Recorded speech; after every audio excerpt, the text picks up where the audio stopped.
दादू खां रिपोर्ट करे रहियो आहे सखी सरदार चारण। सीनियर सिविल जज दादू जी अदालत में 4 तारीख़ ते एसएसपी दादू ऐं डीएसपी सिटी खे नोटिस जारी कयो, जेके अदालत में ज़ाती तौर पेश थिया ऐं एसएसपी दादू मोकल ते हुअण सबब अदालत में पेश न थियो। अदालत में DSP city, SHO A section, SHO B section, SHO झलो ऐं 15 इंचार्ज पेश थिया। अदालत फरियादी अली नवाज़ रिंद जी दरख़्वास्त खां पुछो त विच शहर में 200 खां वधीक हथियारबंद छो वेठा आहिनि ऐं दुकान मालिक जे हवाले छो न कया विया। अदालत में डीएसपी सिटी ऐं ॿियनि चयो त रिंद शॉपिंग सेंटर जे भरिसां वेठल हथियारबंदनि ख़िलाफ़ कानूनी कार्रवाई छो न कई वई ऐं अॼु 6 तारीख़ ते असीं दुकान मालिक अली नवाज़ रिंद जे हवाले कंदासीं, जंहिं ते अॼु काल्ह डीएसपी सिटी ऐं SHO A section, SHO B section, SHO झलो 15 ऐं कोर्ट जो बैलिफ कोर्ट जो नाज़िर जाइ सरज़मीन ते वियासीं, जिते 200 खां मथे हथियारबंद ॾिसी डीएसपी सिटी समेत हथियारबंदनि ख़िलाफ़ कार्रवाई करण खां इनकार करे छॾियो। पुलिस भारी रिश्वत वठी कब्ज़ा माफ़िया सां ॿिट बणियल आहे। ऑपरेशन अलमीज़ान हिकु ड्रामो आहे जेको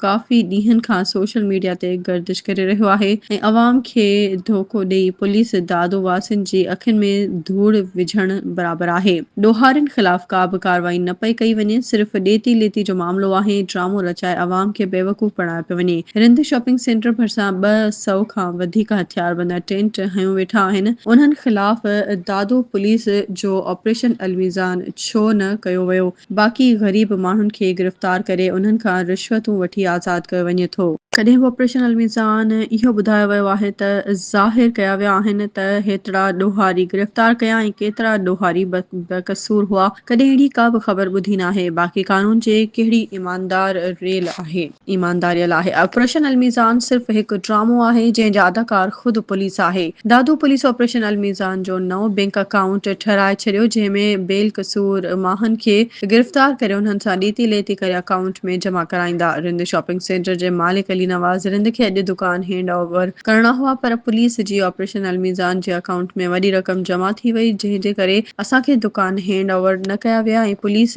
वापसि रवानी थी वई। रिंद शॉपिंग सेंटर जे मालिक अली नवाज़ रिंद पुलिस ख़िलाफ़ सख़्त एहतिजाज कंदे मीडिया खे ॿुधायो त मुंहिंजो कसूर सिर्फ़ इहो आहे त मां हकल शरीफ़ शहरी आहियां, जंहिं जे करे मूंखे पुलिस मां बि ख़तरो आहे त किथे मूं शरीफ़ शहरी ख़िलाफ़ ऑपरेशन अलमीज़ान न कयो वञे। मां chief justice of Pakistan, chief justice of high court Sindh, वज़ीर आला सिंध, वज़ीर कानून आईजी सिंध, डीआईजी हैदराबाद खां मुतालबो थो करियां त मूंसां इंसाफ़ करे तहफ़्फ़ुज़ फ़राहम कयो वञे।